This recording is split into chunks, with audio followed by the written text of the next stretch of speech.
Ibu bapak saudara yang terkasih, mari kita berdoa untuk pembacaan Alkitab dan pelayanan firman pada minggu hari ini. Kita berdoa. Kini tiba saatnya ya Tuhan, kami kembali disapa oleh firman-Mu yang menyejukkan. Untuk itu kami memohon kuasa dari Engkau ya Allah, kuasa Roh Kudus-Mu memenuhi hati serta pikiran kami, menolong kami untuk mengerti, memahami, dan terlebih lagi melakukan firman-Mu dalam hidup kami hari lepas hari. Berkati pemberitaan firman pada hari Minggu ini, biarlah firman-Mu bukan hanya menusuk bagi mereka yang mendengar, tapi bagi mereka juga yang berbicara. Di dalam Kristus Yesus, Sang Firman yang hidup dan menghidupkan, kami berdoa. Amin. Pembacaan Alkitab pada hari ini terambil dari surat Ibrani pasalnya yang pertama. Surat Ibrani pasalnya yang pertama, ayatnya yang pertama sampai dengan keempat. Surat Ibrani pasalnya yang pertama, ayatnya yang pertama sampai dengan keempat yang menyatakan demikian bagi kita. Setelah pada zaman dahulu Allah berulang kali dan dalam pelbagai cara berbicara kepada nenek moyang kita dengan perantaraan nabi-nabi, maka pada zaman akhir ini Ia telah berbicara kepada kita dengan perantaraan anaknya, yang telah Ia tetapkan sebagai yang berhak menerima segala yang ada. Oleh Dia, Allah telah menjadikan alam semesta. Ia adalah cahaya kemuliaan Allah dan gambar wujud Allah, dan menopang segala yang ada dengan firman-Nya yang penuh kekuasaan. Dan setelah Ia selesai mengadakan penyucian dosa, Ia duduk di sebelah kanan yang maha besar, di tempat yang tinggi, jauh lebih tinggi daripada malaikat-malaikat, sama seperti nama yang dikaruniakan kepadanya, jauh lebih indah daripada nama mereka. Demikianlah pembacaan Alkitab. Yang berbahagia adalah kita yang mendengar, memelihara, dan juga melakukannya dalam kehidupan hari lepas hari. Haleluya. Ma, apa itu surga? Tanya seorang anak perempuan berusia 10 tahun kepada mamanya, karena memang waktu itu di umurnya yang 10 tahun ia sedang kritis-kritisnya menanyakan ini dan itu kepada orang tuanya. Berbekal pemahaman yang mamanya punya dari gereja dan juga dari orang beriman, komunitas beriman yang dihidupi oleh mamanya, mamanya akhirnya kemudian mencoba untuk menjawab pertanyaan kritis tersebut. Kata mamanya, "Nak, surga itu adalah tempat akhir kita. Kita pasti akan ke sana ketika kita sudah meninggalkan dunia ini." Tak puas dengan jawaban mamanya, anak ini kemudian mengejar lagi jawaban tersebut dengan pertanyaan. "Kalau kayak gitu, Ma, kayak gimana surga itu?" kata sang anak. "Ya, kayak dunia kita saat ini. Tapi di sana jauh lebih baik. Tidak ada ratap tangis, tidak ada air mata, tidak ada orang jahat dan tidak ada orang marah-marah," kata mamanya kepada sang anak. Melanjutkan kemudian mamanya bilang, "Mungkin di sorga juga lebih bagus, Nak. Rumahnya bagus-bagus, jalanannya bagus-bagus. Tapi ya mama gak tahu persis ya gimana surga itu karena mama belum pernah ke sana," kata mamanya. Berbekal dengan pemahaman dan penjelasan mamanya, sang anak kemudian bertumbuh dengan pemahaman tentang surga yang seperti itu. Sampai singkat cerita akhirnya ia tumbuh dan aktif menjadi pelayan gereja sampai dengan usianya yang ke-15 tahun. Tapi di usia 15 tahun ia menghadapi kenyataan yang berbeda di tengah-tengah keluarganya. Kalau 5 tahun yang lalu ia masih dapat ketawa ketiwi dan bercanda dengan papa mama di ruang keluarga atau di meja makan ketika makan malam. Tapi di usianya yang ke-15 tahun ini situasi sangat terbalik. Situasi sangat berubah. Karena sehari-hari ia menghadapi mama dan papanya berantem di depan matanya sendiri. Dengan mata kepalanya ia melihat papa memukul mama sampai jatuh. Dan dengan telinganya sendiri ia mendengar mama melontarkan kata-kata kasar, mau caci maki sang papa. Apa yang bisa diperbuat olehnya? Tidak lain hanya sembunyi di kamar dan menangis, meratapi situasi yang terjadi di tengah keluarga dia. Sampai pada akhirnya, setelah berulang kali dia berhadapan dengan situasi papa mama yang berantem di rumah. Dan ia kembali mengurung diri di kamar sambil menangis, terisak-isak tapi sambil menahan supaya tidak ketahuan. Ia menjumpai di meja kamarnya ada obat serangga. Singkat cerita, di hari itu ia memutuskan untuk menegak obat serangga. Tapi sebelumnya, ia menulis sebuah pesan di secari kertas bagi papa dan mamanya yang berisi, "Aku berharap tidak berjumpa dengan papa dan mama yang berantem di surga." Walau kita mungkin tidak pernah memutuskan untuk mengakhiri hidup demi surga seperti anak perempuan ini, tapi sadar atau tidak, seringkali pandangan tentang surga menghipnotis kita. Bagaimana tidak? Ketika kita kenal tentang surga, ketika kita tahu tentang surga, surga seakan-akan menjanjikan kondisi ideal yang tidak kita jumpai di dunia ini. Akhirnya kita perlu jujur bahwa seringkali ide tentang surga membuat kita lari dari realitas dunia ini. Kalau kita melihat dan menemukan ada yang jahat, ada yang buruk, ada yang tidak sempurna di dunia ini, ada yang menyedihkan di dunia ini, maka terkadang atau bahkan seringkali mata kita langsung tertuju pada surga, tempat yang diyakini di dalamnya ada kebahagiaan, kegembiraan, dan sukacita yang sejati.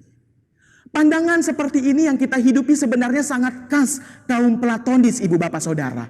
Siapa mereka? Orang-orang yang mewarisi pemikiran Plato bahwa dunia yang ada saat ini, dunia yang kita hidupi hanyalah cerminan samar-samar dari dunia ideal yang sempurna yang ada di seberang sana. Untuk itu mereka hidup sangat mengidam-idamkan dunia ideal itu yang mungkin orang beragama dan orang Kristen sebut sebagai surga. Dan pandangan mereka pada saat surat Ibrani ini ditulis sangat mempengaruhi orang-orang Ibrani, sangat mempengaruhi jemaat saat itu. Sehingga akhirnya jemaat hidup dengan konsep tentang surga, ide tentang surga yang sedikit banyak dipengaruhi oleh orang-orang yang mewarisi pemikiran Plato ini. Berhadapan dengan orang-orang seperti ini, penulis Ibrani akhirnya mencoba untuk menjelaskan iman Kristiani dengan baik. Tapi ia tidak langsung mengelakkan pemikiran Plato yang beredar di kalangan jemaat saat itu. Ia menggunakan pemikiran Plato atau orang-orang yang mewarisi pemikiran Plato untuk lebih jauh menjelaskan peranan tentang Yesus sebagai sang perantara. Penulis Ibrani mengakui bahwa betul ada dunia, ada kehidupan kekal yang akan kita dapati di dalam iman kepada Yesus Kristus.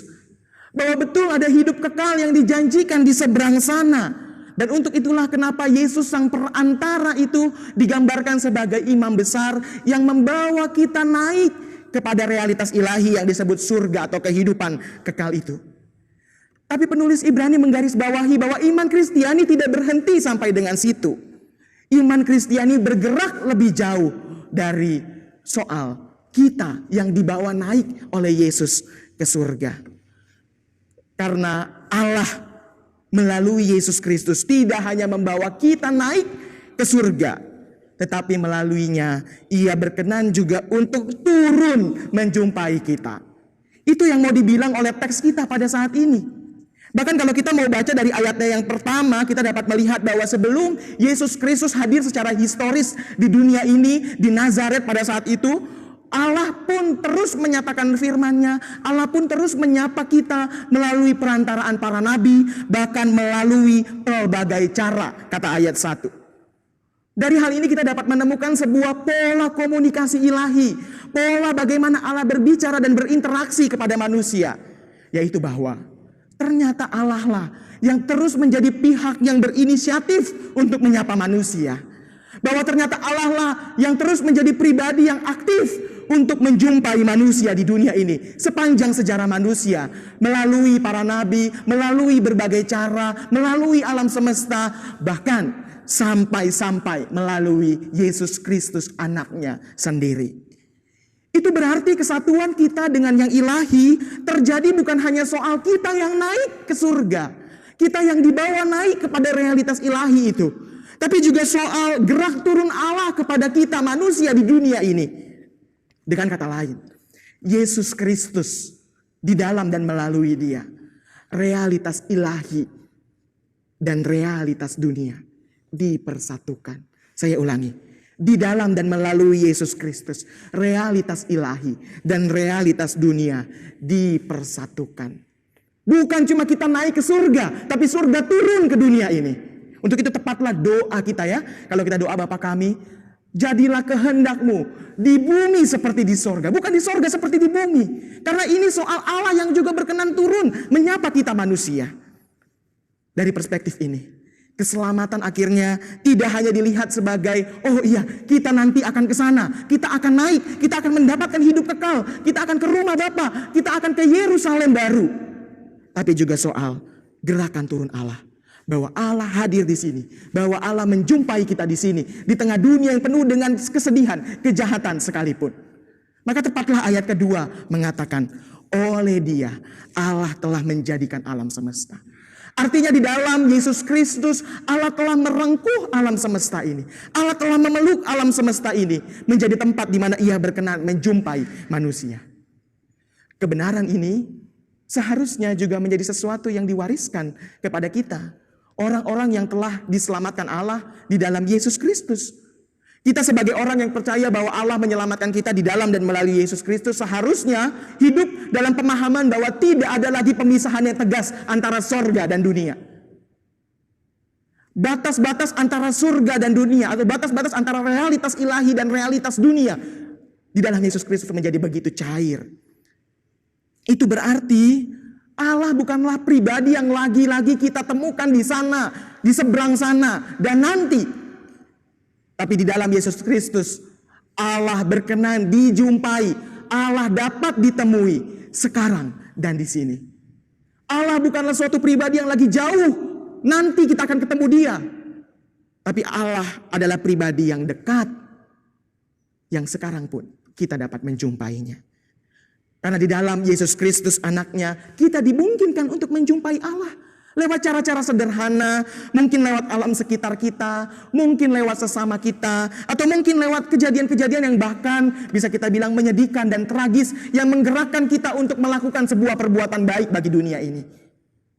Karena di dalam Yesus, alam semesta telah direngkuh. Di dalam Yesus, alam semesta telah dipeluk oleh cinta kasih Allah. Seringkali orang Kristen abai akan hal ini, ibu bapak saudara.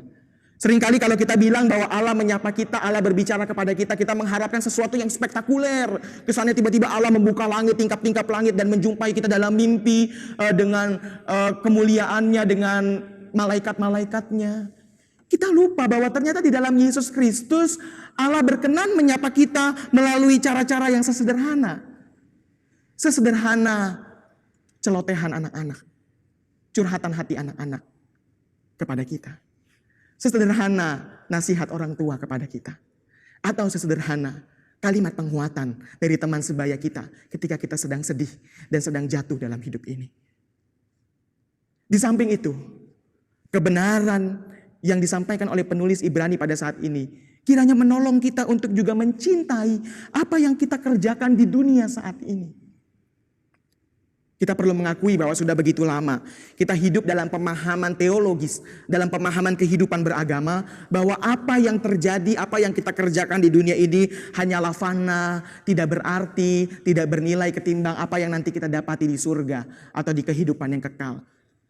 Tapi secara tidak langsung ibu bapak saudara, konsekuensinya seringkali kita menjadi tidak sungguh-sungguh dalam mengerjakan apa yang harusnya kita kerjakan di dunia ini.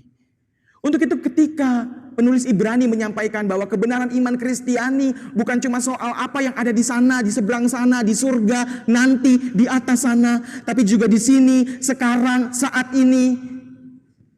Maka kita seharusnya punya spirit yang berubah, punya spirit Kristiani yang dilandasi oleh pemahaman iman yang seperti itu. Sehingga akhirnya setiap kita yang telah menyadari bahwa Allah turut hadir, Allah turut menjumpai kita di dunia ini, dipanggil untuk mengerjakan apa yang dapat kita kerjakan di dunia ini dengan baik, dengan total. Karena kita menyadari bahwa apa yang ada, apa yang aku kerjakan di dunia ini bukanlah sesuatu yang semata-mata fana, tidak ada nilainya, tidak berharga. Tapi apa yang aku kerjakan di dunia ini justru adalah sesuatu yang bernilai kekal. Sesuatu yang mulia karena Allah berkenan menjumpaiku di dunia miliknya ini. Sehingga ketika kita kerja, kita dipanggil untuk bekerja secara jujur, benar, totalitas, dan juga berintegritas. Tidak lagi ongkang-ongkang kaki dengan malas dan berharap harta kekayaan dapat begitu saja didapati. Karena Allah hadir di pekerjaan kita. Ketika kita sekolah, kita dipanggil juga untuk belajar dengan sungguh-sungguh. Walaupun di tengah situasi yang terbatas, harus kuliah online, harus beli kuota dan segala macamnya. Karena kita sadar bahwa Allah hadir di tengah-tengah studi kita yang kita kerjakan. Atau ketika kita dipanggil sebagai ibu-ibu rumah tangga di rumah masing-masing, harus merawat anak dan mengurus rumah secara lebih intens. Kita dipanggil untuk tidak hanya mengerjakan tanggung jawab kita hanya sebagai sebuah formalitas atau keterpaksaan karena udah punya anak, udah nikah dan segala macamnya. Tapi kita dipanggil untuk mengerjakan itu dengan bahagia, dengan sukacita, dengan gembira, karena Allah berkenan hadir di tengah-tengah tugas saya sebagai ibu rumah tangga. Dengan begitu, kita dapat melihat dunia secara lebih positif, secara lebih jernih, secara lebih baik, dan secara lebih bergembira, bersemangat. Karena dunia ini adalah panggung kemuliaan Allah. Theatrum Gloria Dei. Amin.